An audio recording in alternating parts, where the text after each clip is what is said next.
জাহান্নামের অতল গহ্বরে আগুনের ছোঁয়া লাগে এক ধরনের গাছ হয়, কাঁটাযুক্ত দুর্গন্ধযুক্ত একটা গাছ, এটার নাম জাক্কুম। জেনে রাখবেন। কি নাম? জাক্কুম। বিশ্বনবী বললেন তিরমিজির বর্ণনায়, জাক্কুমের একটা টুকরা যদি আল্লাহ দুনিয়াতে ফেলে, পুরো দুনিয়াটা দুর্গন্ধে সয়লাব হয়ে যাবে।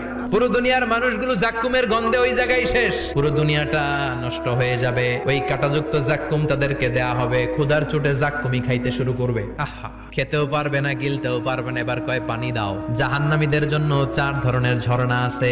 একটার নাম হলো হামিম, মানে ফুটন্ত গরম পানির ঝর্ণা। 2 নম্বরে হলো গসাক, মানে বমি। 3 নম্বরে হলো গিসলিন, দুর্গন্ধযুক্ত রক্ত আর পুজ। 4 নম্বরে হচ্ছে মোহল, পোড়া তেল। খা, দাউ দাউ করে এগুলো থেকে আগুন জ্বলবে, তৃষ্ণার চোটে এগুলোই খেতে চাইবে। এগুলোর পেয়ালা যখন মুখের সামনে আসবে, এগুলোর উত্তাপে গালের গোশত, চোখের গোশত, কপালের গোশত গুলো ঝলসে ঝলসে পানির মধ্যে পড়ে যাবে। তৃষ্ণার চোটে না পেরে ওইটাই গিলবে, যেখান দিয়ে বেরোবে কেটে ছিঁড়ে শেষ হয়ে যাবে। দিস ইজ জাহান্নাম। আমরা জাহান্নাম থেকে পানাহা চাই। চিল্লায়